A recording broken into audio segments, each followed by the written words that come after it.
Hello dear students, this is Ejaz Sir's Maths Academy and I am Ansar Sir. Today we are going to study vestigial organs. In previous lecture, we studied about paleontological evidences given by Charles Darwin. Charles Darwin said that in the world, starfish came earlier than ordinary fish. Starfish gave rise to ordinary fish. Starfish के बहुत सारे बच्चे हुए, generation after generation हुई, और एक generation ऐसी हुई कि उसमें एक फिश पैदा होगी. फिर वो फिश ने क्या किया, वो फिश आगे बढ़ती गई, फिर फिश के बच्चे हुए और फिश पैदा हुई. फिश पैदा होते एक समय ऐसा आया कि फिश की जनरेशन बढ़ते एक जनरेशन में फिश ने डायनासोर को जन्म दे दिया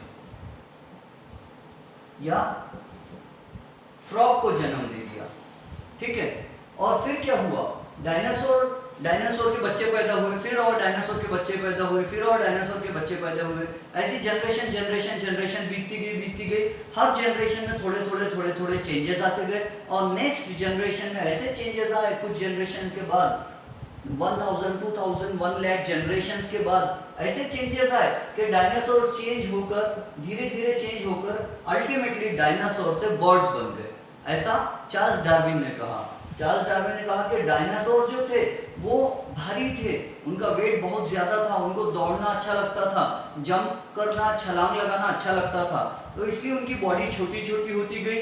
उनके जो हाथ थे वो पंख बनते गए, feathers बनते, their hands were converted, their forelimbs were converted slowly, generation after generation into feathers, and their teeth, their snout was slowly converted into the beak of a bird.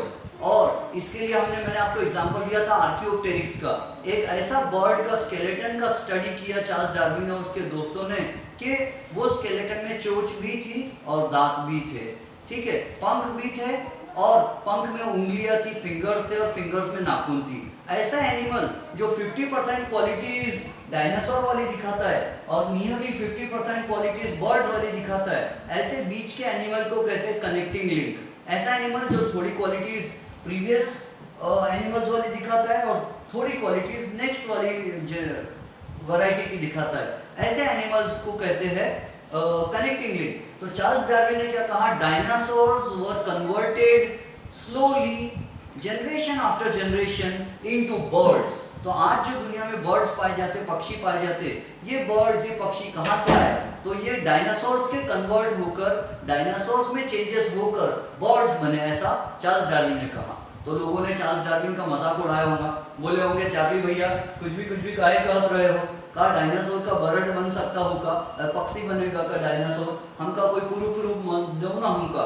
तो चार्ल्स डार्विन ने कहा yes, dinosaur से birds बने.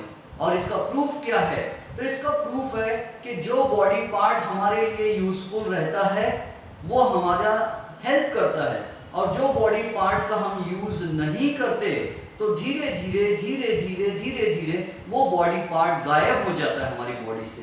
और आने वाली कुछ generations के बाद अगर देखा जाए तो वो बॉडी पार्ट, उनकी न्यू जनरेशन वालों में वो बॉडी पार्ट गायब हो जाता है, या तो रह जाता है तो काम नहीं करता, या तो रहता ही नहीं है. And such body organs are called vestigial organs. तो हमने सबसे पहला प्रूफ क्या पढ़ा था चार्ल्स डार्विन का थियरी का, सबसे पहला था morphological evidence, second was anatomical evidence, third was palaeontological evidence, and the fourth is vestigial organs. Vestigial organs. What are vestigial organs? The useless, underdeveloped,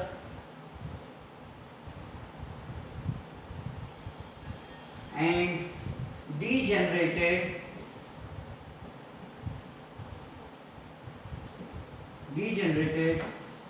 body organs, or we can write the underdeveloped and degenerated body organs which have no use in the body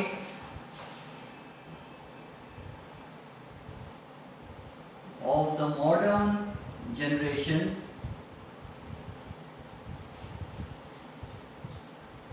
but which were useful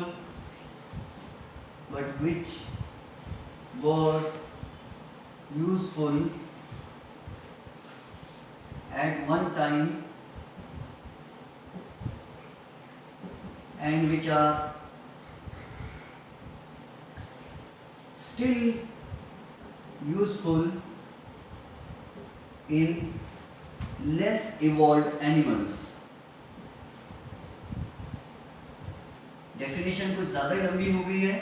आप exam में क्या लिखोगे? आप exam में यहां तक लिखना होंगे,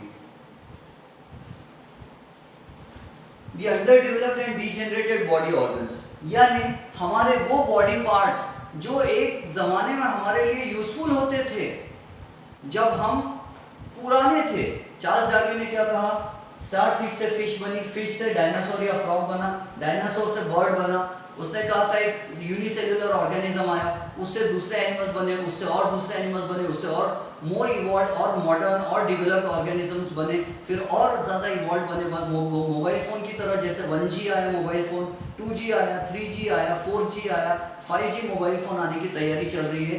इस तरह जैसे मोबाइल फ़ोन में एवोल्यूशन हुआ उसी तरह लिविंग ऑर्गेनिजम्स में भी एवोल्यूशन हुआ और कुछ बॉडी ऑर्गन्स पुराने ज़माने में यूजफुल थे जब हम दूसरे, अकॉर्डिंग टू चार्ल्स डार्विन, क्या आपको मालूम है चार्ल्स डार्विन ने कहा कि ह्यूमन बीइंग्स दुनिया में डायरेक्ट नहीं आए, पहले बैक्टीरिया आए, फिर उससे कीड़े मकोड़े वगैरह बने, फिर बड़े कॉकरोच और दूसरे एनिमल्स बने, गाय, भैंस, घोड़ा, मंकी, डोंकी, ये सब बने और धीरे धीरे चेंजेस होते फिर बाद में दुनिया में ह्यूमन बीइंग्स आए।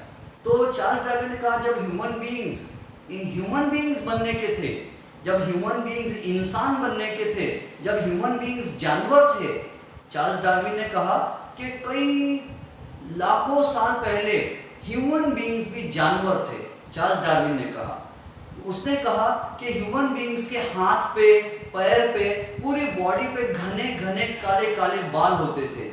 जैसे आज बकरी के बॉडी में काले काले बाल होते हैं, बकरे के बॉडी में बहुत सारे घने काले बाल होते हैं, गाय भैंस की बॉडी पे बाल होते हैं, शेर चीता की बॉडी पे बाल रहते हैं, सॉफ्ट फर रहता है, FUR फर। तो जिस तरह आज जानवरों की बॉडी पे काले या अलग अलग कलर के बाल रहते, चार्ल्स डार्विन ने कहा एक जमाने में ह्यूमन बीइंग्स भी जानवर थे और उन्होंने ह्यूमन बीइंग्स में धीरे धीरे वो जानवरों में एवोल्यूशन हुआ, प्रोग्रेस हुआ और फिर बाद में ह्यूमन बीइंग्स बने। तो बोले जब ह्यूमन बीइंग जानवर थे तब उनके बॉडी में कुछ बॉडी ऑर्गन्स थे वो यूजफुल थे, लेकिन आजकल वो बॉडी ऑर्गन्स हमारे लिए यूजफुल नहीं है। मैं आपको उसके लिए एक दो फोटोज दिखाता हूँ, वो फोटोज आप ध्यान से देखकर याद रखना। आपने विजडम टीथ के बारे में तो सुना होगा, अकल दाढ़ कहते हैं इसको। कहते हैं कि जब हमें अकल आ जाती है, जब हम दिमाग वाले, तेज दिमाग वाले बन जाते हैं, तो हमारी एक दांत आ जाता है, एक दाढ़ आ जाती है और teeth, molar develops in our body. उसका पिक्चर दिखाता हूं, ये देखिए,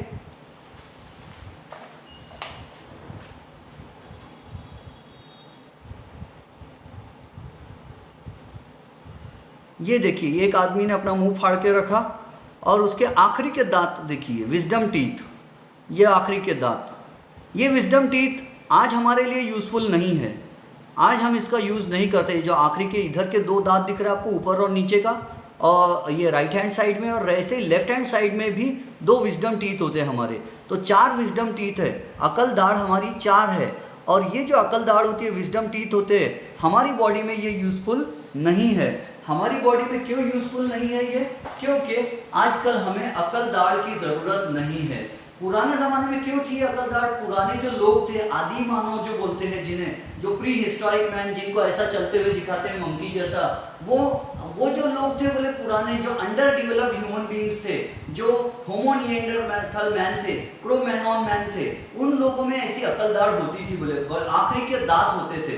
यानी हमारे 32 दांत है तो उनके 34 दांत होते थे, समझो, उनके एक्स्ट्रा दांत होते थे। तो वो जो टीथ थे वो क्यों होते थे? क्योंकि पुराने लोग जो है वो नट्स खाते थे, नट्स यानी बादाम, और बहुत सारी कैश्यू नट, वॉलनट, बादाम भी एक टाइप का नट होता है, तो वो या नारियल वगैरह या बादाम वगैरह को फोड़ कर खाते थे, दांत से ऐसा तोड़ना पड़ता था उनको उसका कवच, और उसके लिए मजबूत दांत चाहिए थे बहुत सारे, तो वो अपने दाढ़ का यूज करते थे, अकल दाढ़ का यूज करते थे। उसी तरह वो लोग कच्चा खाना खाते थे, ककड़ी, मूली, गाजर और झाड़ पेड़ से फल फ्रूट तोड़ के कच्चा खा लेते थे। तो कच्चे खाने में उसको डाइजेस्ट करना मुश्किल होता है, इसलिए उसको चबाने के लिए ज़्यादा दांत की ज़रूरत होती थी। पुराने लोग मतलब एकदम आदि मानव, उन लोगों को बहुत ज़्यादा चबाना पड़ता था खाने को, और ज़्यादा चबाने के लिए उनको दांत भी ज़्यादा चाहिए थे। They had to chew the food so that it could be easily digested, and for that they had greater number of teeth, they had wisdom teeth, so that they could chew the food in the best possible manner, and that food can later on be fully digested in their small intestine। तो वो stomach में और अगर बाकी जगह उसका digestion होने के लिए अच्छी तरह से खाने को चबा लेते थे। अब आजकल हम कौन सा खाना खाते हैं, हम तो गरम गरम पका कर खाना खाते हैं, कच्चा बहुत कम चीज़ें जो कच्ची खाते हैं। हम तो गंज में बर्तन में खाना पका के प्रेशर कुकर में बना के खाना खाते हैं, तो हमको ज़्यादा चबाना नहीं पड़ता। कुछ लोग तो मैंने देखा है शादी में, दावत में, पार्टी में, कोई लोग तो चबाते भी नहीं, वो खाना रहता चावल बिरयानी वगैरह, वो तो ऐसे ही निगलते जाते फटाफट। तो आजकल हमको ज़्यादा खाना, मजाक कर रहा हूँ, आजकल हमको ज़्यादा खाना चबाने की ज़रूरत नहीं है, इसीलिए हमारी विजडम टीथ जो है, ज़्यादातर लोगों को आज की डेट में अकल दाढ़ नहीं आती। बहुत कम लोग होते हैं जिनको ये विजडम टीथ आते हैं, अकल दाढ़, और जिनको आती भी है उसका कोई यूज नहीं होता। फॉर एग्जाम्पल मेरी खुद की अकल दाढ़ आई हुई है लास्ट में, और मैं उससे कभी कोई खाना नहीं चबाता, क्योंकि खाना खाने के लिए इतने जो आगे के सामने के दाढ़ और दांत है वो सफिशिएंट हो जाते हैं, उससे मैं खाने को चबा लेता हूँ और निगल लेता हूँ, खाना अच्छी तरह डाइजेस्ट भी हो जाता है। मुझे ये जो लास्ट वाले टीथ है इनका कोई यूज सच में नहीं हो रहा है। और इसी तरह बहुत सारे हमारे तो एक रिलेटिव है, और बहुत से लोगों का तो ऐसा होता है कि आखिरी के जो दाढ़ आती है, विजडम टीथ, आखिरी के जो दांत आते हैं, वो दांत को डॉक्टर के पास जाकर निकाल लेना पड़ता, क्योंकि वो दांत इधर चुभते हैं फिर, क्योंकि हमारा जबड़ा, हमारा जॉ, जॉ, हमारा जबड़ा इतना चौड़ा नहीं है, हमारा मुंह बहुत खुलने वाला नहीं है, इसीलिए ये दांत जो आखिरी वाले विजडम टीथ होती है तकलीफ देते हैं बहुत से लोगों को, तो डॉक्टर के पास जाके ये दांत को वो निकाल लेते हैं। तो चार्ल्स डार्विन ने कहा, देखो ये दांत पहले काम के थे तो हमारी बॉडी में रहते थे, आजकल ये दांत काम के नहीं है, इसीलिए कैसे हो गए, ये अंडर डेवलप्ड है। तो बहुत से लोगों को अकल दाढ़ आती नहीं, आजकल लोगों को अकल है भी कम, ऐसे ज़्यादातर लोगों को तो अकल दाढ़ एक तो अंडर डेवलप्ड रहती या डिजेनरेटेड रहती, उसके अलावा इसका कोई यूज़ नहीं है मॉडर्न जनरेशन में। अकल दाढ़ का हमको ज़्यादा यूज़ है ही नहीं, बल्कि नेग्लिजिबल यूज़ है। हाँ, एक ज़माने में चार्ल्स डार्विन ने कहा जब हम जानवर थे तब हमें इसका ज़रूरत पड़ता था, बोले घास चबाने के लिए, खाना चबाने के लिए, ककड़ी, मूली, प्याज, गाजर, तंबाकू जो भी खाते होंगे वो सब चबाने के लिए इसका ज़रूरत पड़ता था। और आज भी कुछ एनिमल्स ऐसे हैं जिनमें ये अकल दाढ़ होती है, तो उनको इसका यूज़ है, हमको इसका यूज़ नहीं है। फिर नेक्स्ट वाला जो वेस्टिजियल ऑर्गन है, वो नेक्स्ट वाला वेस्टिजियल ऑर्गन हमारे पेट की स्मॉल इंटेस्टाइन जब लार्ज इंटेस्टाइन से जाके मिल जाती है, आपको मालूम होगा हमारे पेट में खाना जाता है तो स्टमक में जाता है, स्टमक से निकल के स्मॉल इंटेस्टाइन में जाता है, उसको स्मॉल इसलिए बोलते हैं क्योंकि उसकी डायमीटर कम है, तो स्मॉल इंटेस्टाइन जाती है और फिर वो बाद में लार्ज इंटेस्टाइन से मिल जाती है, उसकी लार्ज इंटेस्टाइन की डायमीटर ज़्यादा है। तो स्मॉल इंटेस्टाइन और लार्ज इंटेस्टाइन जहाँ मिलते हैं वहीं पर हमें होता है एक वर्मीफॉर्म अपेंडिक्स। ये देखिए डायग्राम में मैं शो कर रहा हूँ आपको, मेरे हाथ में यूनिक सॉल्यूशन बुक है, it's a very good book as far as pictures are concerned. इसमें देखो ये जो दिखाई दे रही है आपको, ये है लार्ज इंटेस्टाइन, मेरी जो फिंगर दिख रही है ना यहाँ, लार्ज इंटेस्टाइन, और ये है स्मॉल इंटेस्टाइन, लेबल भी किया हुआ है स्मॉल इंटेस्टाइन इलियम, और ये लार्ज इंटेस्टाइन जिसकी डायमीटर बड़ी। और ये जहाँ स्मॉल और लार्ज इंटेस्टाइन मिले हैं वहीं से देखो यहाँ एक अपेंडिक्स करके नाम दिया हुआ है, छोटी सी कॉमा जैसा निकला हुआ दिख रहा है आपको, देखो क्लियरली, ठीक है, नज़दीक से देखो अच्छे से, उसमें अपेंडिक्स लिखा हुआ है। ये अपेंडिक्स जो है ये आजकल हमारे लिए कुछ भी इसका यूज़ नहीं है, अपेंडिक्स जो है ये हमारे लिए यूज़फुल नहीं है, बल्कि कुछ लोगों में ये अपेंडिक्स तकलीफ़ कर देता है, कुछ लोगों में ये अपेंडिक्स के कारण पेट में दर्द होता है। मैं आपको सच बात बताऊं, एजाज सर को नहीं बताना, कई साल पहले जब एजाज सर छोटे थे तो उनके पेट में भी अपेंडिक्स की कोम बड़ी हो गई थी ऐसी, और फिर क्या किए थे, 10 मिनट्स का एक ऑपरेशन करना पड़ा था और डॉक्टर ने पता नहीं कैंची से या चाकू से किसी चीज़ से ये अपेंडिक्स की जो कोम थी, ये वाली जो कोम थी, ये वाली जो नोक थी, ये डॉक्टर ने ऑपरेशन करके काट के निकाल दिया था। फिर एजाज सर के पेट में दर्द होना बंद हो गया। तो यह आज हमारे लिए यूज़फुल नहीं है और हमको उल्टा तकलीफ़ देने वाली चीज़ है।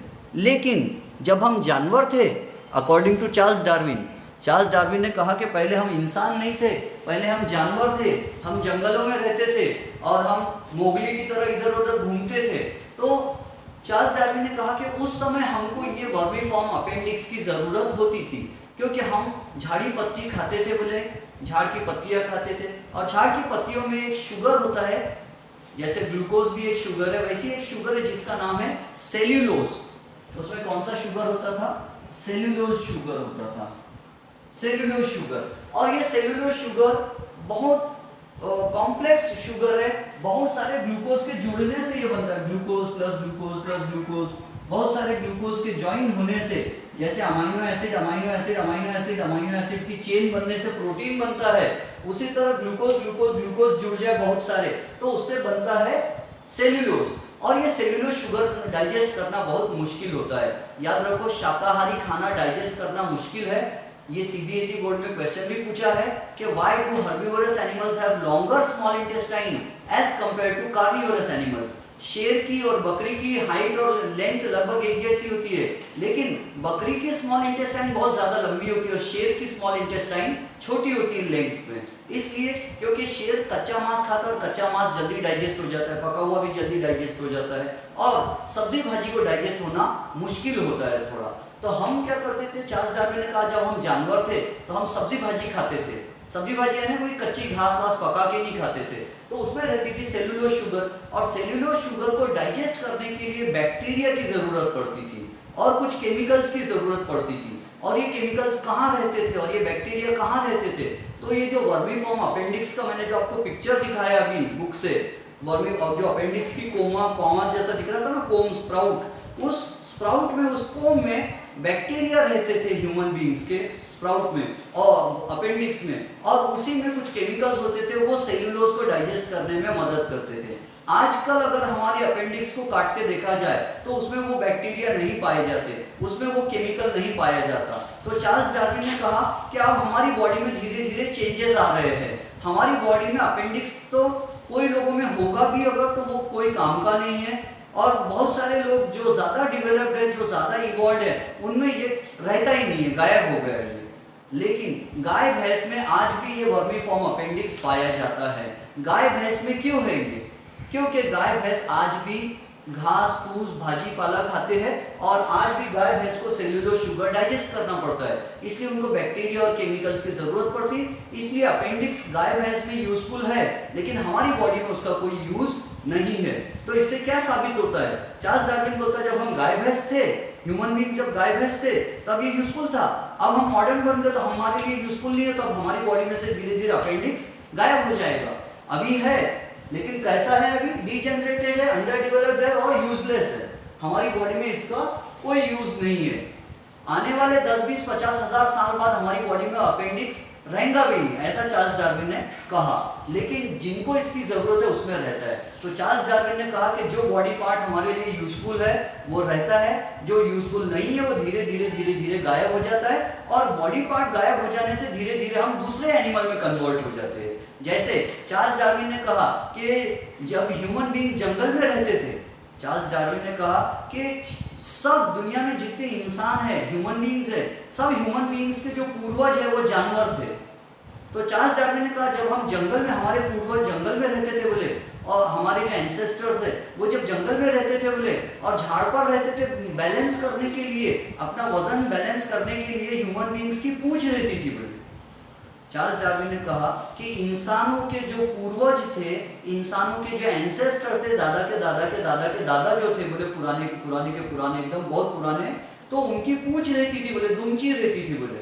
और वो उनकी पूंछ बैलेंस करने के काम आती थी। बोले झाड़ पेड़ पर अगर वो आगे गिर रहे तो पूंछ से वो अपने आप को पीछे खींच लेते थे, गिरने से बचाते थे। जैसे बंदर वगैरह में, मंकी में आज पूंछ काम में आती है, ठीक है। तो बोले हमारी वैसे पूंछ थी। फिर बोले धीरे धीरे हम लोगों ने जंगल में रहना छोड़ दिया, हम घर में रहने लगे, घर बनाने लगे, तो अब हम झाड़ पे नहीं रहते, इसलिए हमको बैलेंस करने की कोई जरूरत नहीं है, तो इसीलिए अब हमको पूंछ की जरूरत नहीं थी। तो धीरे धीरे बोले हमारी पूंछ गायब हो गई, लेकिन पूंछ की आज भी हमारी बॉडी में एक निशानी बाकी है, ऐसा चार्ल्स डार्विन ने कहा। वो निशानी कौन सी है? तो उसने कहा कि हमारी जो वर्टिब्रल कॉलम की जो लास्ट बोन है, हमारी रीढ़ की हड्डी की जो आखिरी हड्डी है, बोले वो हड्डी को अगर थोड़ा यहाँ हाथ लगा के देखा जाए, बोले वो हड्डी थोड़ी सी बाहर निकली हुई है, बोले हड्डी थोड़ी सी बाहर निकली हुई है, बोले तो ये बोन थोड़ी सी बाहर निकली हुई है, ये इस बात का सबूत है, बोले कि हमारे एक जमाने में हम जानवर थे और हमारी पूंछ थी, एक जमाने में हम जानवर थे और हमारी टेल थी,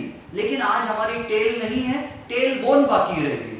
तो टेल बोन क्या अंडर डेवलप्ड है, डीजेनरेटेड है, टेल बोन अब टेल में कन्वर्ट नहीं होती, सिर्फ वो बोन है, नाम के लिए रहेगी, उसका कोई यूज नहीं है। तो टेल बोन भी कौन सा हुआ?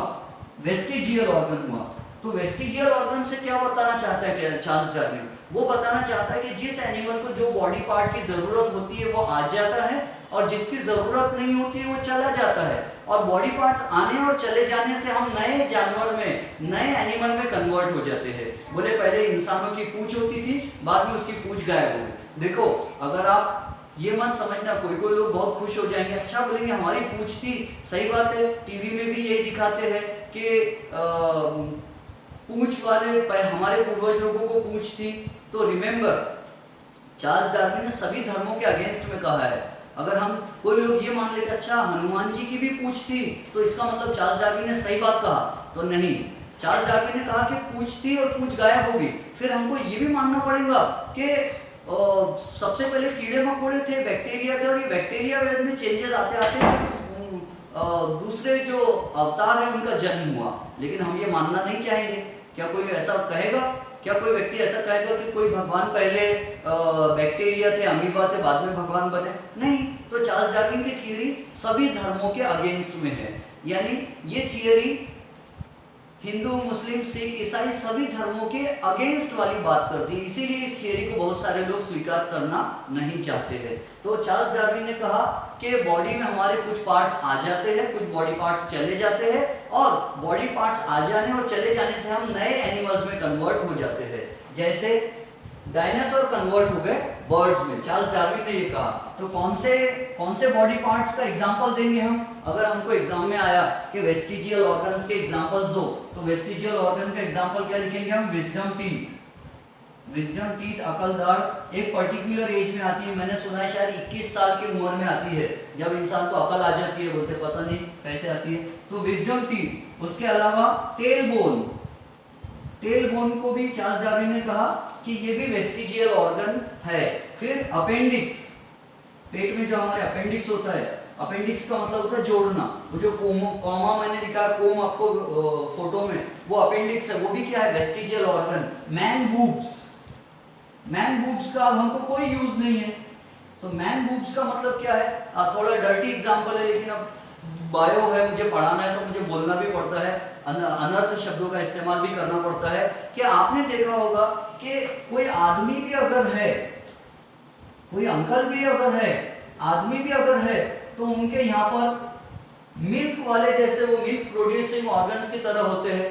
थोड़ा कड़वे शब्द यूज करता हूं मैं, और ऐसा बोल देता हूं कि यहाँ का दूध जैसे वो ऑर्गन होते हैं, दूध बनाने वाले जैसे, मेमोरी ग्लैंड जैसे, दूध वाले जैसे पार्ट्स होते हैं। ये क्यों होते हैं? चार्ल्स डार्विन ने कहा कि एक जमाने में जब हम जानवर थे तब इनका यूज होता था, बोले, लेकिन धीरे धीरे इनका यूज नहीं होता है। तो आज वो आदमी लोगों में छोटे छोटे बन गए, बोले, और आने वाले 1000-2000 जनरेशन के बाद वो गायब हो जाएंगे, बोले, क्योंकि उनका कोई यूज नहीं है। पता नहीं पुराने जमाने में आदमी लोग का क्या यूज था उसका, मुझे नहीं मालूम, लेकिन चार्ल्स डार्विन ने कहा कि वो भी गायब हो गए, बोले। तो उसका एक एग्जांपल मैन बूब्स भी हो जाता है। और एग्जांपल क्या है? तो nictitating membrane. Nictitating membrane, nictitating membrane क्या है?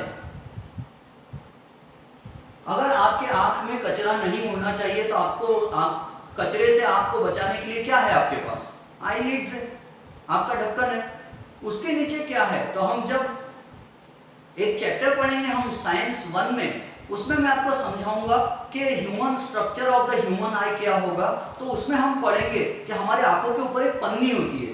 जैसे प्याज को खींचो, प्याज अनियन को खींचो तो उसके कैसे छिलके लेयर लेयर निकलती। अगर मैं अपनी आंख का किनारी पर यहाँ से खींचूं तो एक पन्नी जैसी निकलेंगी, लेमिनेशन, पॉलीथीन पन्नी जैसा। वो पन्नी को कहते हैं कॉर्निया, और वो आंख को कचरे से बचाती है। जैसे हमारे आंख में कचरा गया तो हमारे आंख में आंसू आ जाते, और ये आंखों का जो आईलिड है ये ढक्कन बंद चालू करके हम आंख पे पोछा मार देते, आंख को साफ कर लेते हैं। पुराने जमाने में चार्ल्स डार्विन ने कहा कि हमारी निक्टिटेटिंग मेम्ब्रेन होती है। आप मेरी आंख में ध्यान से देखो, और मेरी आंख में यहाँ पर आपको पिंक कलर का कुछ दिखाई देगा। आपकी भी आंखों में, सबकी आंखों में, ह्यूमन बींग्स के यहाँ पर पिंक कलर का एक चमड़ी जैसा दिखाई देता है। तो ये पिंक कलर की चमड़ी पहले पूरी आंख पे होती थी, जैसे आईलिड था। अगर मैं अपना आईलिड खोल लेता तो आईलिड के नीचे पिंक कलर की एक और आईलिड थी हमारी। एक आईलिड, आंखों का जो आईलिड है इसके नीचे पिंक कलर की और एक आईलिड थी, उसको बोलते हैं निक्टिटेटिंग मेम्ब्रेन। लेकिन आज की डेट में हम ऐसे धूल कचरे में रहते नहीं, ज्यादातर हम तो घर में रहते हैं ज्यादातर लोग, तो इसीलिए हमारी वो निक्टिटेटिंग मेम्ब्रेन धीरे धीरे गायब हो गई। लेकिन किसी मुर्गी को आप किसी दिन देखना, किसी हैन को देखना ध्यान से, कि जब वो आंख खोलती है, कभी आंख बंद करती है, तो उसकी आंख पर कभी कभी है ना वो पिंक कलर का भी आंख पे उसके ढक्कन होता है। ठीक है, वो निक्टिटेटिंग मेम्ब्रेन भी कौन सा ऑर्गन है? वेस्टिजियल ऑर्गन है। मतलब इसका वेस्टिजियल ऑर्गन यानी हमको इसका कोई यूज नहीं निक्टिटेटिंग मेम्ब्रेन का, लेकिन मुर्गी में, हैन में आज भी ये यूजफुल है। अपेंडिक्स हमारे लिए यूजफुल नहीं है, लेकिन गाय भैंस में आज भी ये यूजफुल है। तो इससे क्या पता चलता? कहीं चार्ल्स डार्विन ये तो नहीं कहना चाहता कि पहले हम गाय भैंस थे तो हमें अपेंडिक्स था और इसकी जरूरत पड़ती थी, आज हम गाय भैंस नहीं है तो हमें अपेंडिक्स नहीं है, लेकिन कुछ लोगों में आज भी अपेंडिक्स है। फिर excessive body hair. Excessive body hair का मतलब क्या है?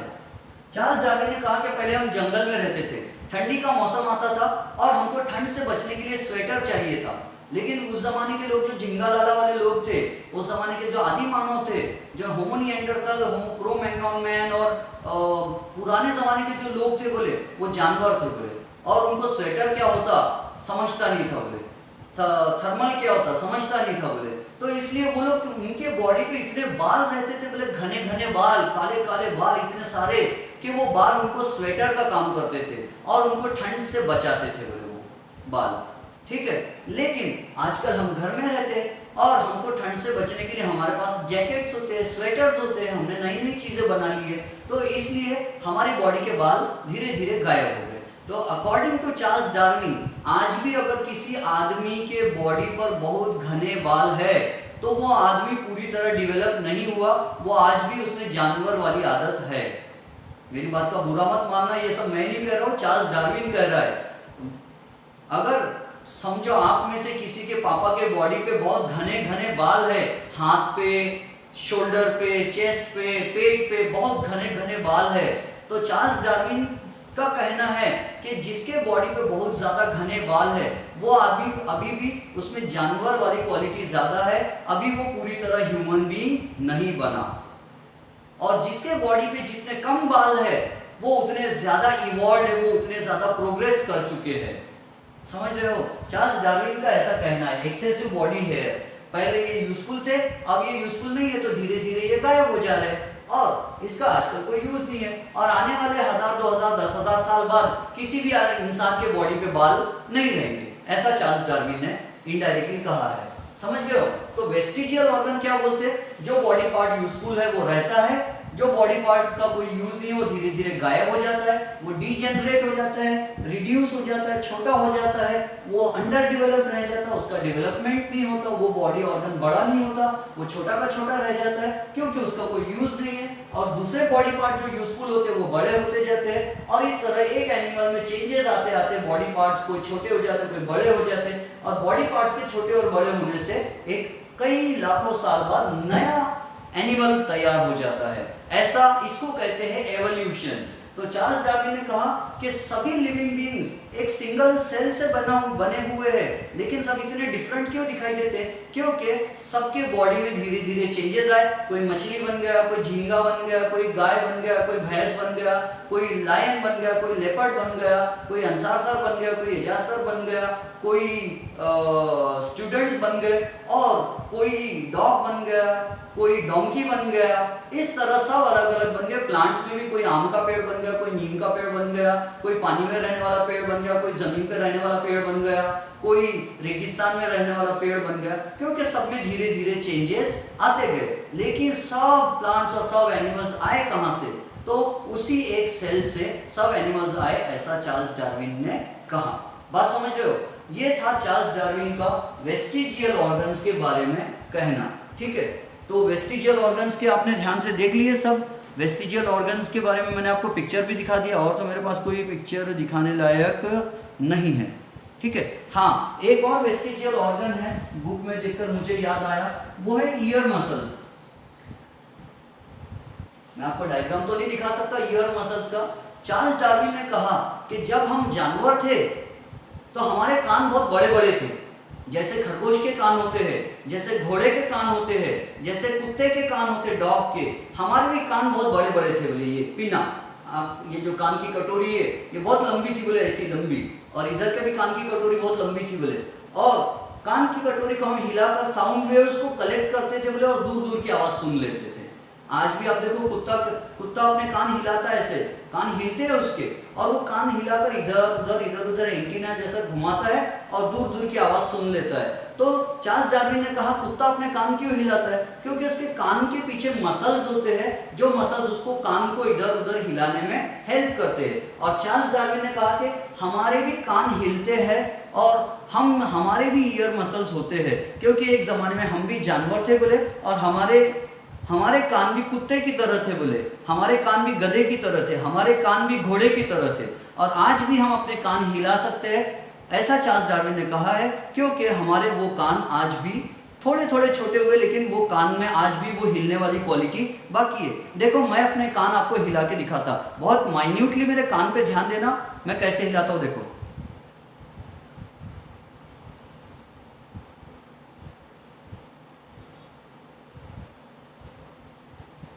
दिख रहे हिलते हुए? तो ये कान हम हिला सकते, लेकिन बहुत ज्यादा नहीं हिला सकते। क्यों?